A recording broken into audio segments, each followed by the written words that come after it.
Hey friends, I hope your week is off to a great start.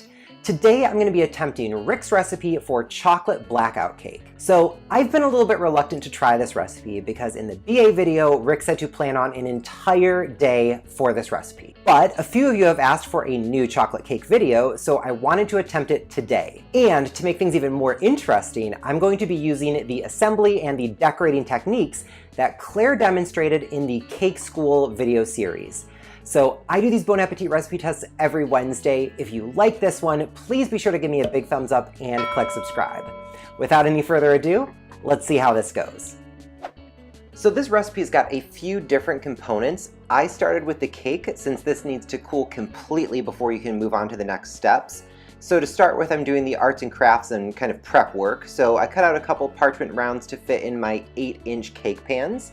And then I greased the pan with some butter, put the cake round into the bottom of the pan, put a little bit more butter on that, and then dusted the inside of it with Dutch processed cocoa. This is just kind of setting you up for an easy release once the cakes are done being baked. As always, I'll link to the recipe and the ingredient quantities in the description box below. So for the cake recipe, I'm starting by portioning out all of the dry ingredients, and Rick did specifically call out that sifting is very necessary here. I noticed as well that my cocoa powder was a little bit clumpy, so putting it through a sieve was definitely worth the while. Next, I'm measuring out all the wet ingredients in a large mixing bowl. You're adding the dry ingredients to the wet ingredients, so use the largest bowl you have for the wet ingredients here.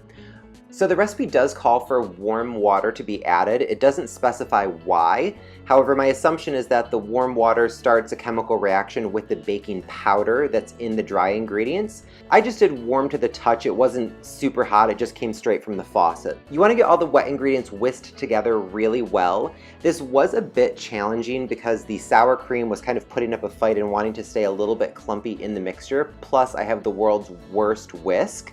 But once the mixture is pretty homogeneous, you can dump in all the dry ingredients and just whisk to combine. You don't want to overbeat this because that'll result in a tough cake. To help the cakes cook evenly, I did weigh the batter to ensure that it was even between the two pans. In total, I ended with about 500 grams per cake pan, but this is going to vary depending on the eggs you use, so you'll want to weigh your batter yourself just to confirm. Bake times will vary. Mine took exactly 30 minutes. While those cakes are cooling, the next thing I did was make the fudge frosting because this needs to sit at room temperature for about 2.5 hours to set up.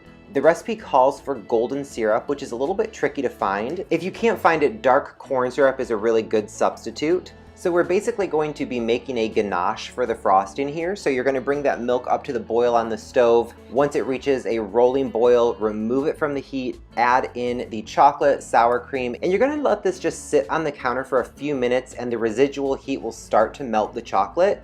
Then you can go in and just stir to get everything combined.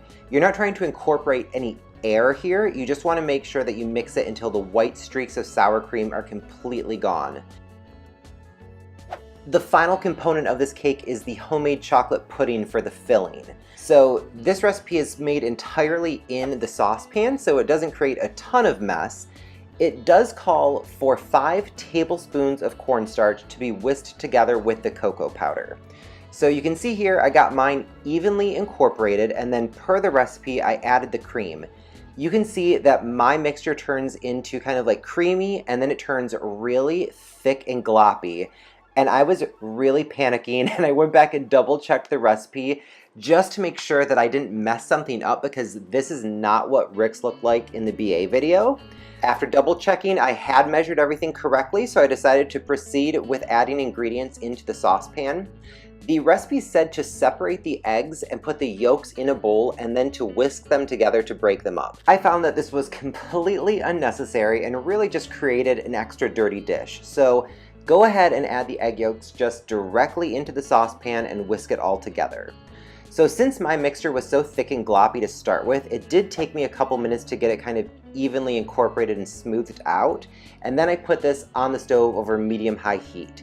You want to keep whisking this pretty consistently the entire time, and it doesn't look like it's doing anything, but once it hits the boil, this thickens up really, really quickly.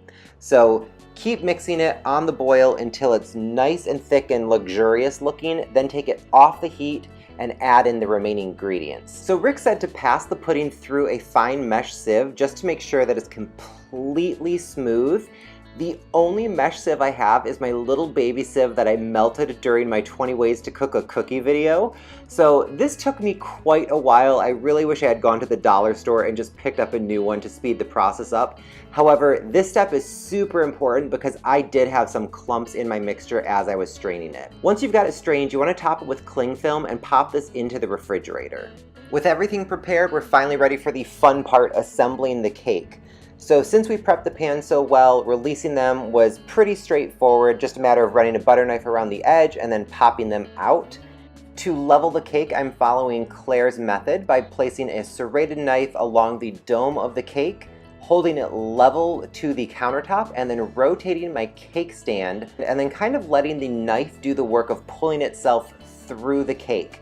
So the dome released nice and cleanly. I set that aside. Then I used my ruler to measure the height of the remaining cake, divided that in two, placed my serrated knife against the edge of the cake at the halfway point, and again, just rotated my cake stand to neatly cut all the way through the cake.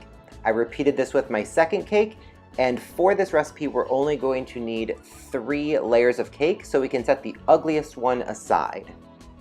I'm putting the thickest layer of cake on the bottom of my cake here, and just piping a dam of my fudge frosting around the outside so that the pudding is neatly contained inside of the dam.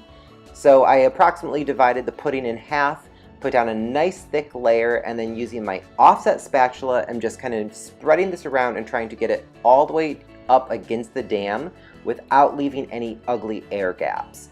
So this worked out pretty easily. And then I set on the second layer of cake, put down another dam, the other half of the pudding, and then dropped the final layer of cake on top with the side that was on the bottom of the pan facing up. So it's the less crummy layer facing upright. Then I added a blob of frosting to do a quick crumb coat around the outside to make sure all of those messy crumbs are locked in. And I smoothed this out as best I could with a bench scraper and my offset spatula.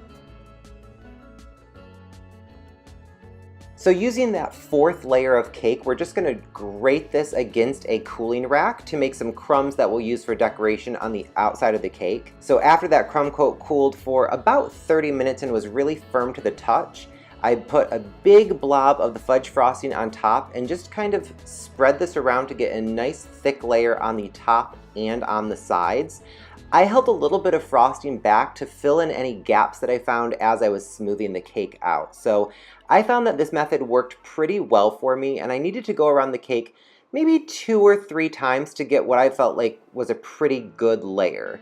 So Claire's techniques were really easy to follow, and I think resulted in a really nice, kind of definitely homemade but still somewhat professional looking finish on the cake here. Once the cake is fully frosted and I was smooth with how it looked on the outside, I held this over my tray of cake crumbs and just pressed them into the still wet fudge icing just to get them to adhere evenly. So this really did take pretty much the entire day to make this cake, but I think the end result is kind of worth it from an appearance standpoint. So I am dying to dig into this, so let's see. Pudding smushing a little bit while I go in. Oh my gosh. This is so rich and fudgy and chocolatey. It's not overly sweet. It's just a really indulgent flavor.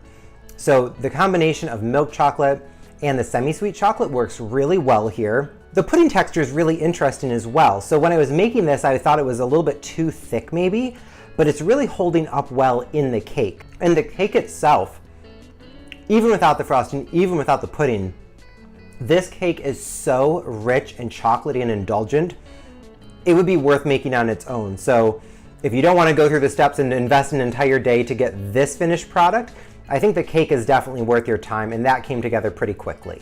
So overall, I am really happy with this cake. Yes, it was definitely a big time commitment, but the end result is so incredible. This is something that would really wow your friends and family. So I really hope you enjoyed this recipe test. If you did, please be sure to give me a big thumbs up and click subscribe. Thank you so much for watching. I'll see you next week.